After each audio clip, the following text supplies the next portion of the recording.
सुप्रभात मेरे प्रिय विद्यार्थियों। मैं किरण महन आज आपको महाभारत समझाने जा रही हूँ। पाठ 36 कर्ण और दुर्योधन भी मारे गए। इस चित्र में आप देख रहे हैं दुर्योधन और कर्ण दोनों ही बहुत गहरे मित्र बन गए थे। द्रोण के मारे जाने पर कौरव पक्ष के राजाओं ने कर्ण को सेनापति मनोनीत किया। मद्रराज शल्य कर्ण के सारथी बने। दूसरे दिन कर्ण के सेनापतित्व में फिर से घमासान युद्ध होने लगा। अर्जुन की रक्षा करता हुआ भीम अपने रथ पर उसके पीछे पीछे चला गया और दोनों के साथ कर्ण पर टूट पड़े।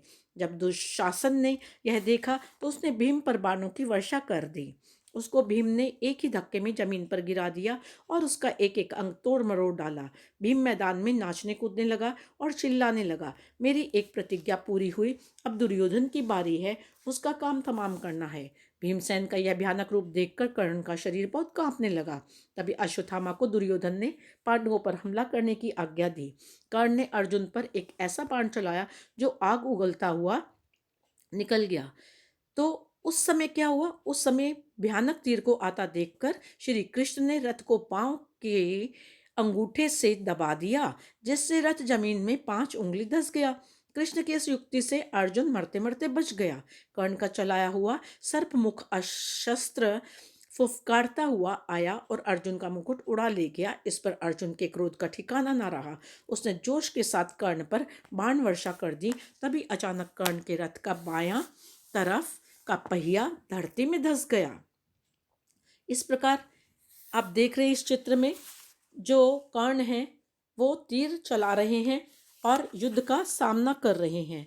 इधर युधिष्ठिर ने पांडव सेना का आक्रमण अपने हाथों में लिया, स्वयं शल्य पर आक्रमण किया। युधिष्ठिर के शक्ति प्रयोग से शल्य मृत होकर रथ से गिर पड़े। उधर शकुनी एवं सहदेव के बीच भयंकर युद्ध चल रहा था। सहदेव ने तलवार की नोक के समान तेज बाण से शकुनी का सिर काटकर जमीन पर गिरा दिया।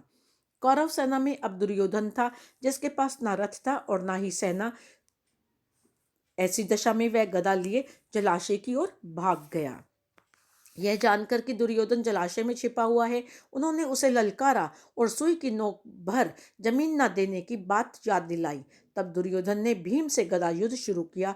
दोनों काफी समय तक एक दूसरे से लड़ते रहे। अंत में श्री कृष्ण के इशारे पर भीम ने दुर्योधन की जांघ पर गदा से प्रहार किया। जांघ टूटने से दुर्योधन जमीन पर गिरकर मरणासन अवस्था में विलाप करने लगा। यह देखकर श्री कृष्ण ने उससे कहा, अपने अपराध के लिए दूसरों को दोष देना बेकार है। तुम्हारे नाश का कारण मैं नहीं हूँ। लालच में पड़कर किए गए महापाप का फल तुम्हें भुगतना ही पड़ेगा।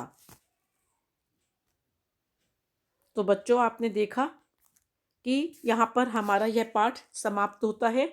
धन्यवाद।